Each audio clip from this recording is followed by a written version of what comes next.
You know, I was thinking about something this week.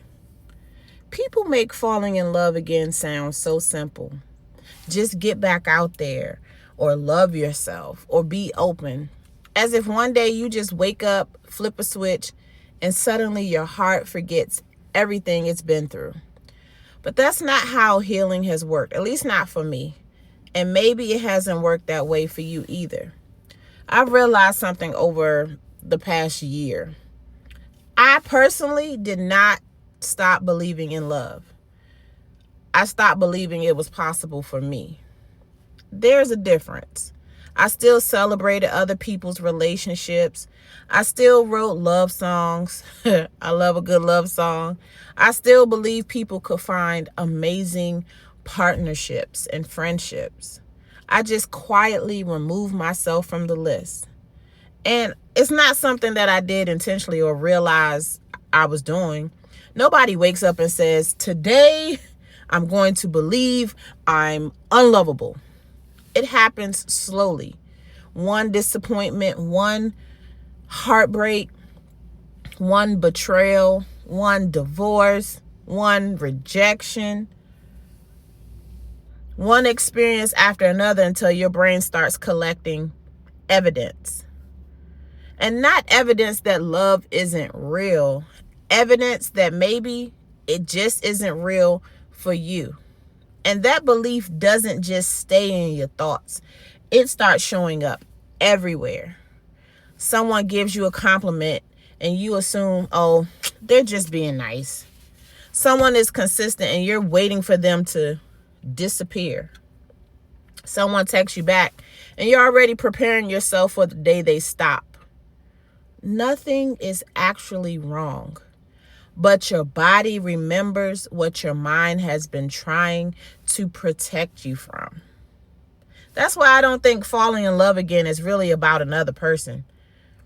I think it's about falling in love with possibility again.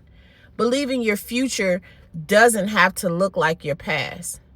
Letting yourself get excited without immediately wondering how it's all going to end.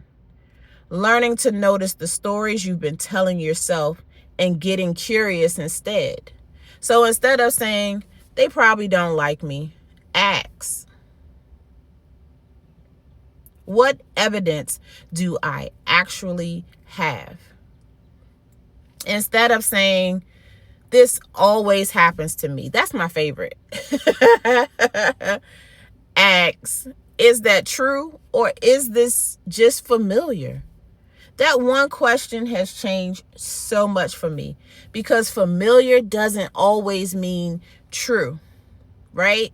It's no secret for me that music has been a huge part of this journey, right? I have love notes, and recently Pete Bailey and I just did Fall in Love Again.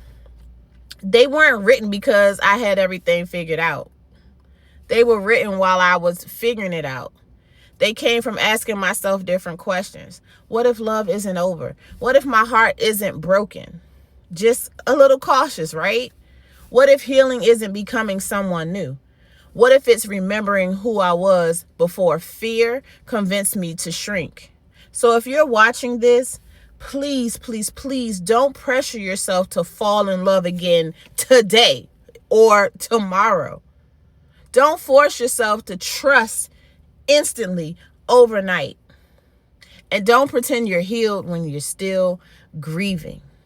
Instead, give yourself permission to become curious.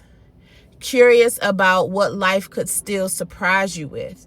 Curious about the possibility that your story isn't finished.